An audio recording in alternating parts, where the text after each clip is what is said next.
नमस्कार दोस्तों, जय श्री श्री कृष्ण, राधे राधे। दोस्तों, चाहे मर जाना मगर यह 3 बातें स्त्रियों को कभी मत बताना। मित्रों, आज की वीडियो बड़ी ही ज्ञानवर्धक और बहुत ही रोचक है। आज की वीडियो का मकसद है कि कभी भी इन 3 बातों को स्त्रियों को या अपनी पत्नियों को कभी नहीं बतानी चाहिए। जो भी पुरुष या 3 बातें स्त्रियों को बता देता है तो वह पुरुष सदा के लिए ही गरीब रहता है और हमेशा दुखी रहता है। तो प्रिय दर्शकों, वह कौन सी 3 बातें हैं जो पुरुषों को मरते दम तक अपनी पत्नी या स्त्री को नहीं बताना चाहिए? मेरे प्रिय दर्शकों, ये 3 बातें हम आपको एक छोटी सी कहानी के माध्यम से बताने जा रहे हैं। प्रिय बंधु, प्राचीन समय की बात है। एक नगर में एक रामगोपाल नाम का एक व्यक्ति रहा करता था। रामगोपाल मन से बहुत ही भोला था और बहुत ही सीधा साधा था। मित्रों, उसने अपने जीवन में कभी किसी प्रकार का कोई पाप नहीं किया था और रामगोपाल की जो पत्नी थी थोड़ी भुलक्कड़ स्वभाव की थी और रामगोपाल के छोटे छोटे बच्चे भी थे। प्रिय बंधु, रामगोपाल अपनी पत्नी से किसी भी प्रकार की किसी भी बात को नहीं छू पाता था और रामगोपाल अपने घर में अकेले ही काम करने वाला था। जिसमें घर में रामगोपाल रहा करता था, उस नगर में सबसे गरीब केवल रामगोपाल ही था। उसके अलावा नगर में कोई भी गरीब नहीं था। तो हर कोई रामगोपाल की पत्नी और रामगोपाल का गरीब होने के कारण मजाक उड़ाया करते थे। प्रिय दर्शकों, रामगोपाल अपने गांव में जो बड़े बड़े सेठ थे उनके यहाँ नौकरी किया करता था और उनकी गायों को चलाया करता था, उनकी भैंस चराता था और इसी वजह से रामगोपाल का घर चल रहा था। उनसे ही 2 टाइम की रोटी मिल रही थी। परंतु एक दिन की बात है कि किसी कारणवश रामगोपाल जिस सेठ के यहाँ काम किया करता था, उस सेठ ने रामगोपाल को बुलाता है और रामगोपाल से कहता है कि रामगोपाल, अब तुम कल से आने की कोई जरूरत नहीं है, क्योंकि हमने तुम्हारे अलावा किसी दूसरे को काम पर रख लिया है।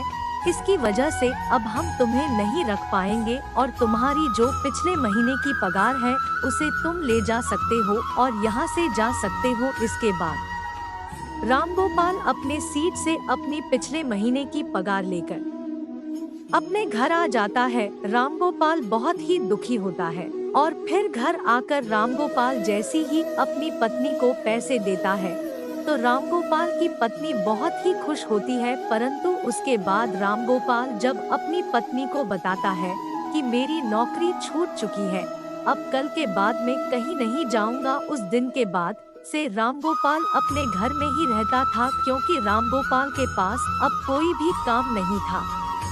प्रिय दर्शकों, उसके बाद देखते ही देखते कई दिन बीत गए, परंतु रामगोपाल को कोई भी काम नहीं मिल रहा था और घर में रखे हुए जो पैसे थे जो उसे उसके सेठ ने दिए थे वह भी धीरे धीरे खर्च हो रहे थे। उसके बाद रामगोपाल इस बात को सोचने लगता है कि अब हमारे घर का खर्चा कैसे चलेगा, हमारे घर में कमाने वाला केवल मैं अकेला हूँ और मुझे कुछ न कुछ तो करना ही होगा, वरना इस तरह तो हम भूखे मर जाएंगे। दोस्तों, इस प्रकार देखते ही देखते कई दिन बीत गए और फिर एक ऐसा समय आता है जब रामगोपाल के घर में खाने के लिए एक दाना भी नहीं बचता है। रामगोपाल बहुत ज्यादा उदास हो जाता है और फिर मन ही मन अपने आप को कोसने लगता है। और फिर एक दिन की रात को रामगोपाल को अपनी पत्नी और अपने बच्चों के साथ भूखा ही सोना पड़ता है। और फिर जैसे ही दूसरे दिन सवेरा हुआ तो रामगोपाल घर से थोड़ी दूर एक जंगल में लकड़ियां काटने के लिए जाता है। तो रामगोपाल जैसे ही जंगल में लकड़ी काटने के लिए जाता है तो रामगोपाल को एक संत दिखाई देते हैं।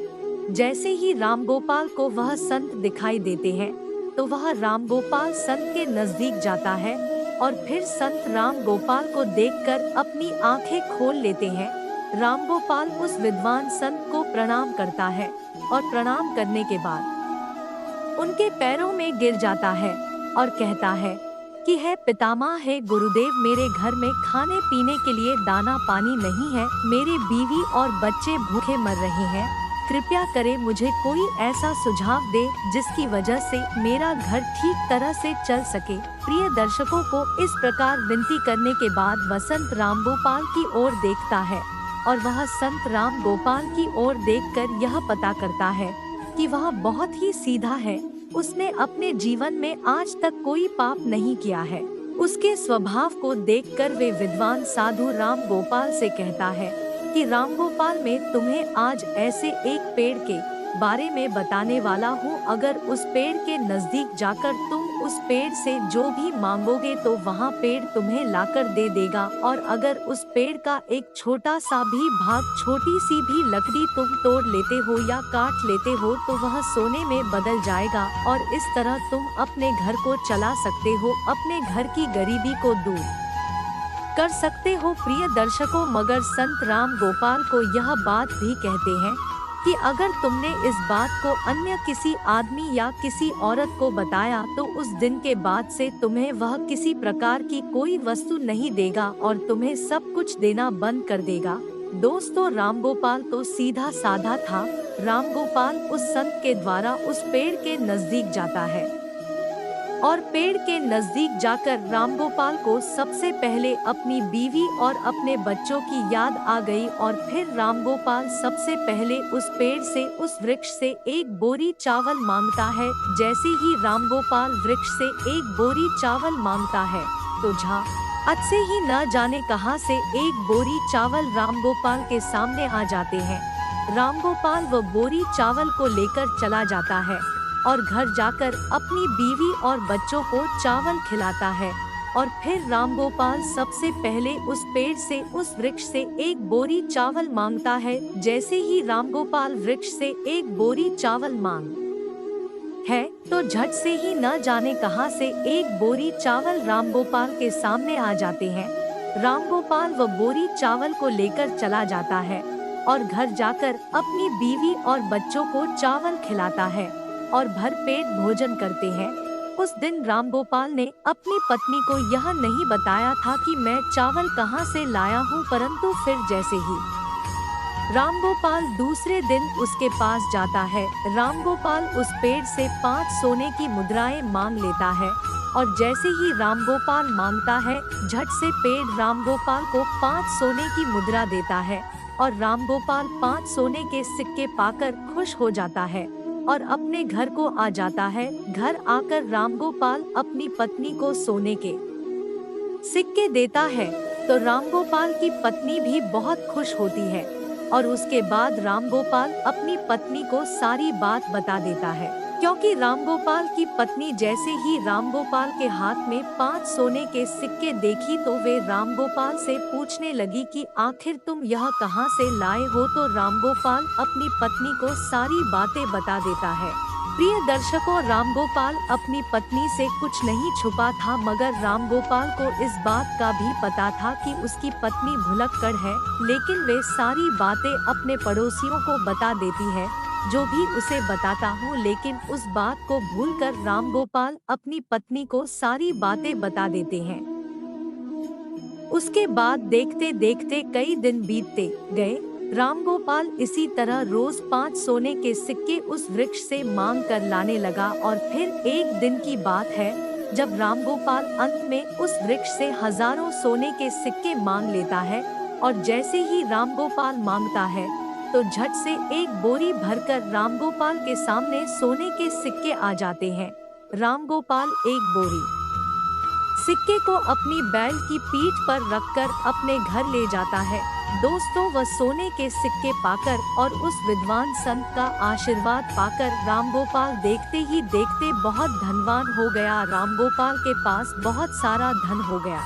रामगोपाल जिस सेठ के यहाँ नौकरी किया करता था उससे भी ज्यादा तरक्की रामगोपाल ने कर ली, और रामगोपाल उससे भी ज्यादा धनवान हो गए। दोस्तों, यह सब देख कर के रामगोपाल के सारे गांव वाले दंग रह गए, और वे सोचने लगे कि आखिर यह भुलक्कड़ स्वभाव का रामगोपाल इतना धनवान क्यों हो रहा है। दोस्तों, रामगोपाल से अगर कोई भी इस बात को पूछता कि तुम आखिर इतनी जल्दी धनवान कैसे हो रहे हो, तो रामगोपाल किसी को भी सच नहीं बताता था, क्योंकि रामगोपाल को विद्वान साधु ने किसी को बताने के लिए मना किया था। परंतु वे लोग रामगोपाल को छोड़कर रामगोपाल की पत्नी से इस बात को पूछने लगे। तो मित्रों, वह तो आपको पर ही है कि रामगोपाल की जो पत्नी है वे भुलक्कड़ स्वभाव की थी, उसके पेट में कोई भी बात नहीं पचती थी। तो रामगोपाल की पत्नी सारी बातें गांव वालों को बता देती थी कि आखिर मेरा पति कहां से धन लाता है।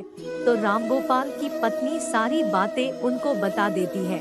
और देखते ही देखते रामगोपाल जब एक दिन फिर से उस वृक्ष के पास धन लेने के लिए जाता है, तो वह वृक्ष रामगोपाल को धन नहीं देता है। रामगोपाल कई बार वह पेड़ से मांगता है, मगर रामगोपाल के मांगने पर भी वृक्ष रामगोपाल को कुछ नहीं देता है। मित्रों, उस दिन रामगोपाल फिर से अपने घर जाता है और इस चीज के बारे में ज्यादा नहीं सोचता है। मगर जब रामगोपाल दूसरे दिन फिर से वृक्ष के पास जाता है, तो कई घंटों उस वृक्ष से मांगता ही रहता है, मगर कुछ भी उसे प्राप्त नहीं होता है। फिर रामगोपाल निराश होकर वह सोचता हुआ अपने घर आ जाता है।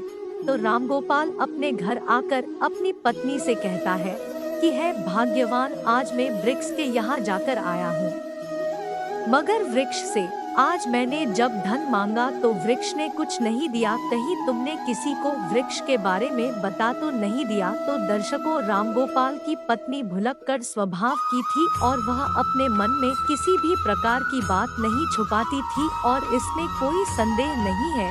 तो रामगोपाल की पत्नी रामगोपाल से कहती है कि पीजी, जब मुझसे गांव वालों ने पूछा कि इतना सारा धन तुम्हारे पास कैसे आ रहा है, तो मैंने उन सबको बता दिया। दोस्तों, अपनी पत्नी के मुख से यह बात सुनकर रामगोपाल समझ जाता है कि हो न हो यह सारी करतूत मेरी बीवी की ही है। उसके बाद में रामगोपाल अपनी पत्नी को बहुत डांटता है और फिर इस तरह से कई महीने बीत जाते हैं। राम को पास जो धन था वह धीरे धीरे खर्च होता जाता है और देखते ही देखते रामगोपाल फिर अमीर से गरीब होने लगता है और फिर से रामगोपाल की स्थिति वही हो जाती है। रामगोपाल के घर में खाने के लिए दाना नहीं बचता है। दोस्तों, फिर से रामगोपाल की पत्नी और रामगोपाल और उसके बच्चे रात को भूखे सोते हैं। तब रामगोपाल अपनी पत्नी को कोसने लगता है और अपनी पत्नी से कहता है कि भुलक्कड़, यह सब तुम्हारी वजह से हो रहा है।